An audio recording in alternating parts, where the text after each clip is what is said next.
Most people begin their day by looking at their phone, before their feet even touch the floor, before their mind has had a single quiet moment. Before they have decided what kind of person they want to be today, the world has already rushed in. Notifications, news, other people's opinions, other people's emergencies. And just like that, the day has been handed over to everyone else. The Stoics believed the morning was sacred, not in a religious sense, but in a deeply practical one. The morning is the only moment in the day when the world has not yet made its demands, when the mind is still clear, when you still have full ownership of your attention. What you do in that window shapes everything that follows. Marcus Aurelius did not wake up and reach for comfort. He woke up and reached for discipline. Every single morning, before the weight of the empire pressed down on him, he sat with his thoughts, sharpened his mind, and reminded himself of who he intended to be that day. Not who he hoped to be, who he intended to be. That distinction matters more than most people realize. Hope is passive. Intention is active. Hope waits for the day to be good. Intention decides to make it good, regardless of what comes. These are the 10 things the Stoics believed you should do every morning, not as rigid rules, but as tools. Pick them up deliberately, use them with purpose, and watch what happens to the rest of your day. 1. Wake up with purpose, not with comfort. The first battle of the day happens before you even stand up. It happens in the 3 seconds between your alarm going off and your decision about what to do next. Marcus Aurelius wrote about this exact moment with striking honesty. He admitted that every morning, part of him wanted to stay in bed, wanted to pull the blanket back up and sink into the warmth a little longer. He was the most powerful man on earth, and he still had to argue with himself to get up. He wrote, "At dawn, when you have trouble getting out of bed, tell yourself, I have to go to work as a human being. Not as an emperor, not as a philosopher, as a human being with a purpose to fulfill." The way you handle that first moment sets a pattern. If you surrender to comfort at the very first decision of the day, you have already practiced surrender. That practice carries forward into the meeting you avoid, the difficult conversation you postpone, the work you leave half finished. But if you win that first small battle, if you get up with intention, you have already practiced discipline before the day has truly started. Do not negotiate with the blanket. Get up. That is where the day actually begins. 2. Give yourself silence before you give the world your attention. Most people's mornings sound like this: alarm, phone, scroll, news, notifications, coffee, rush out the door. By the time they arrive at work, they have already consumed dozens of other people's thoughts, opinions, and problems, and have not had a single thought of their own. The Stoics were deliberate about protecting the first moments of the day from outside noise. Marcus Aurelius wrote every morning before he spoke to anyone. Epictetus taught that the mind, like a field, must be prepared before anything is planted in it. What you allow in first thing in the morning takes root deepest. So before the phone, before the news, before the email, give yourself 10 minutes of silence. Not meditation, if that word feels uncomfortable. Just stillness. Sit with your coffee. Watch the light change. Let your mind settle into the day gently, rather than being yanked into it violently. In that silence, something important happens. You remember who you are. You remember what matters to you. You hear your own thoughts, which are the only thoughts that can actually guide your life well. The world will demand your attention all day long. The morning is the one moment it cannot reach you if you choose to protect it. 3. Read something that sharpens the mind. The Stoics did not read for entertainment in the morning. They read for ammunition. Seneca wrote letters every morning that were saturated with philosophy, not because he enjoyed the ritual, but because he understood that the mind needs to be loaded before it can fire well throughout the day. He wrote, "Gather and save the thoughts which will help you against sudden poverty, against sudden pain, against sudden loss." Not motivational quotes, not news headlines, not social media.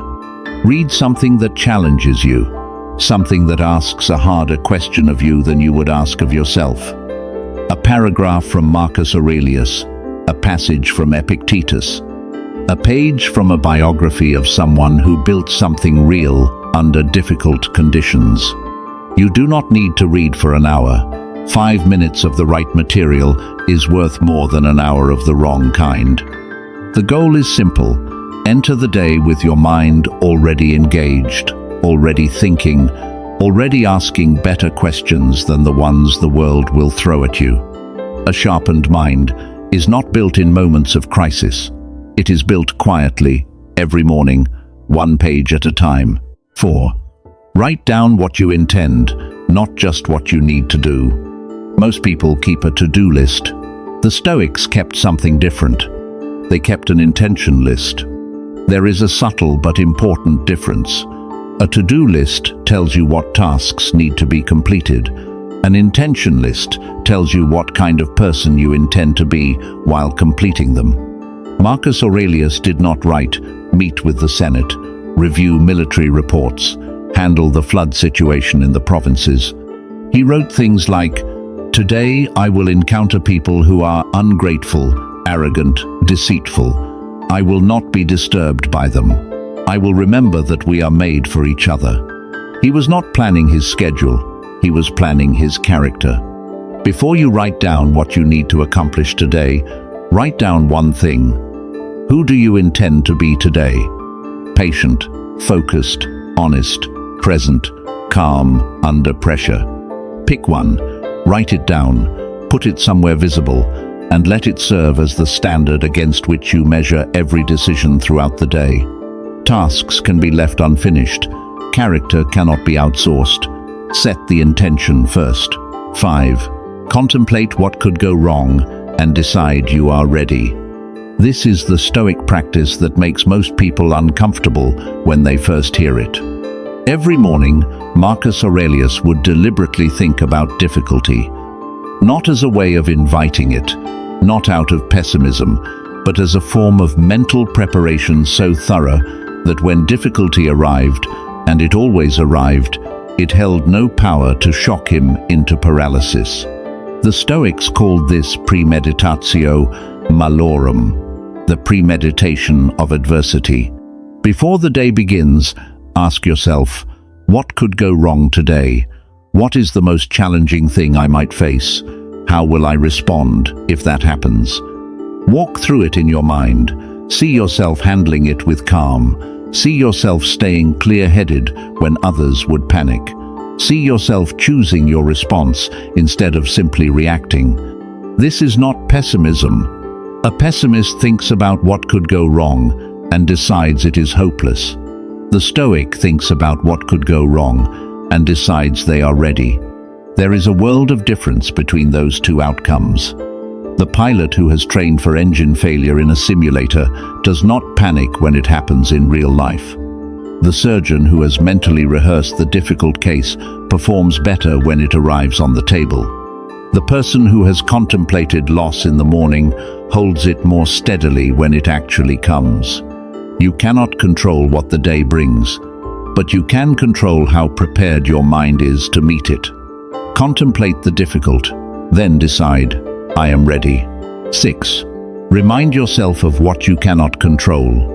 Before the day pulls you in every direction, the Stoics believed you needed to draw a clear line. On one side of that line, everything within your control, your thoughts, your effort, your attitude, your choices, your response to whatever happens. On the other side, everything outside your control, the weather, the traffic, what your colleague says in the meeting, whether the client responds, whether the market moves in your favor, what people think of you. Most human suffering, not all, but most comes from blurring that line. from treating things outside your control as if they are your responsibility to fix, your fault when they go wrong, your burden to carry through the day. Epictetus, who was born a slave and had everything taken from him, built an entire philosophy around this single idea. He wrote, "Make the best use of what is in your power, and take the rest as it happens." He was not saying the outside world does not matter. He was saying that your energy is finite, and spending it on things you cannot change is not noble, it is wasteful.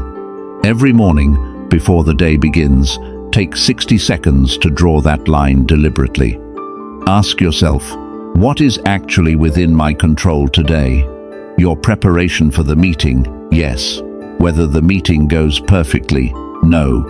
Your effort on the project, yes. Whether everyone appreciates that effort, no. How you treat the people around you, yes. How they treat you in return, no. Put your full energy on the left side of that line. Release the right side completely. Not because the right side does not exist, but because releasing it is the only intelligent response to something you were never going to control anyway. The person who understands this does not have an easier life. They have a clearer one.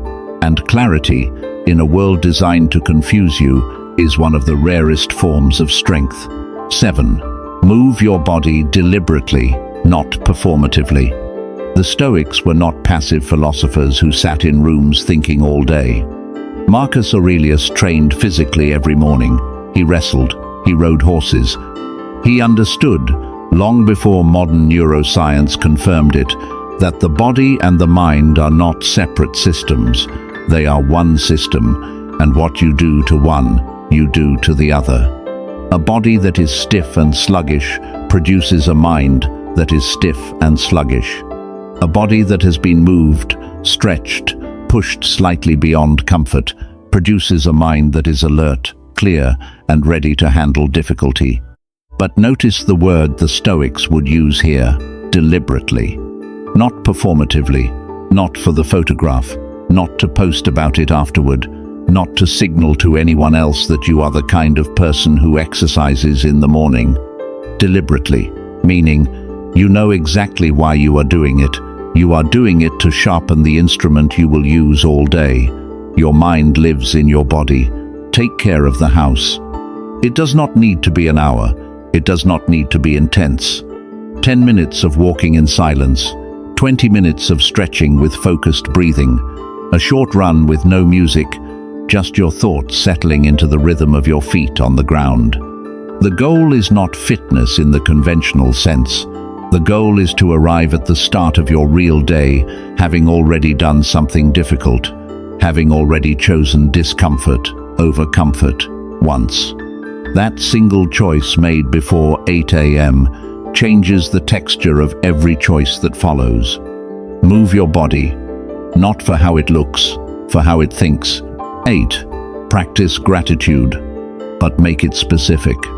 Gratitude has become one of the most overused words in modern self-help, and because of that, it has lost most of its actual power.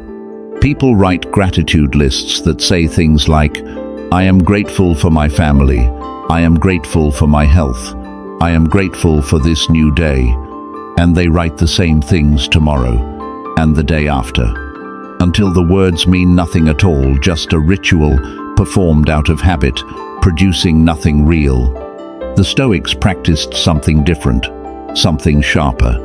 They called it negative visualization, and it works precisely because it is uncomfortable. Instead of simply noting what you have, you spend a moment genuinely imagining life without it. What would this morning feel like if you could not walk to the kitchen to make your coffee? What would today look like if the person you love most was no longer here? What would your life be if the work you complain about had never existed, and with it, the income that gives you stability? Not as an exercise in anxiety, but as a deliberate reset of perception. Marcus Aurelius wrote, "Do not indulge in expectations of what you do not have.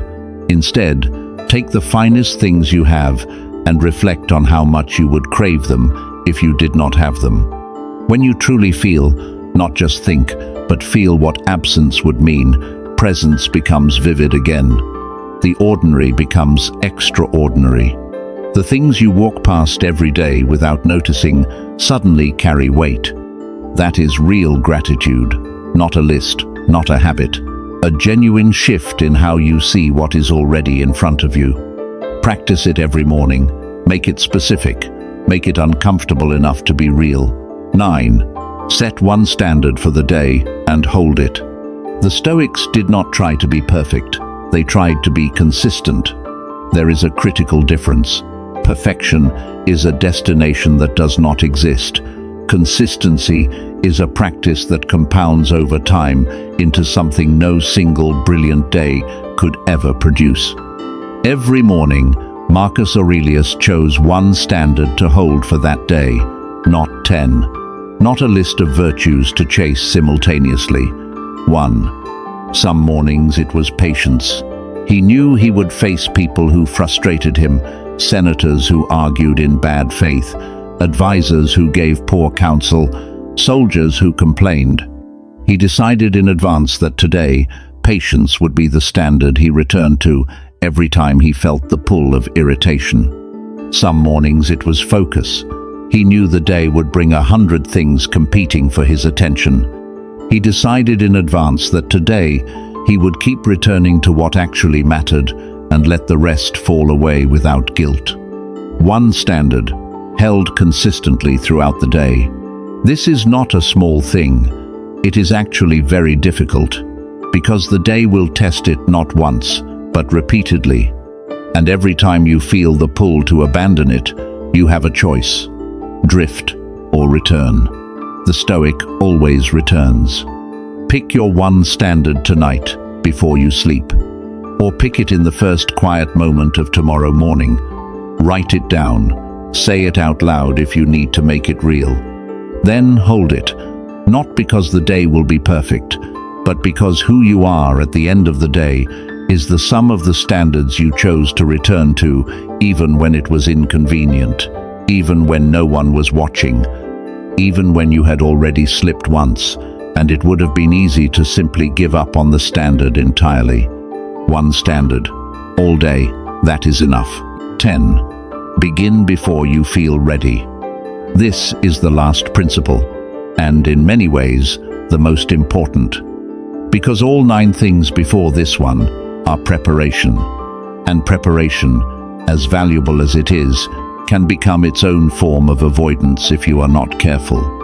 The person who reads every morning but never acts on what they read. The person who journals their intentions every day but never actually lives them.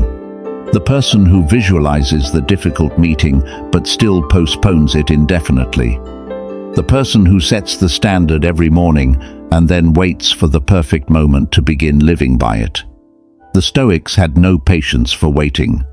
Marcus Aurelius wrote, "Confine yourself to the present, not the future where conditions might be better, not the past where you can replay what went wrong, the present, this moment, this decision, this beginning." The feeling of readiness is a myth. It does not arrive before action, it arrives as a result of action. The musician who waits to feel ready before practicing will never practice. The writer who waits to feel inspired before writing will never write. The person who waits to feel confident before having the difficult conversation will wait forever. You begin, that is all. Not perfectly, not with everything figured out, not when the conditions align and the timing feels right and the fear has disappeared. You begin with the fear still present, with the uncertainty still real, with the outcome still unknown. Because beginning, imperfect, uncertain, uncomfortable beginning, is the only thing that separates the person you are right now from the person you have been intending to become. The Stoics understood something that most people spend their whole lives learning too late. The morning is not a warm-up for real life. The morning is real life. What you do in those first quiet hours, the thoughts you choose, the standards you set, the actions you begin, that is the architecture of the person you are building. one day at a time. 10 things every morning.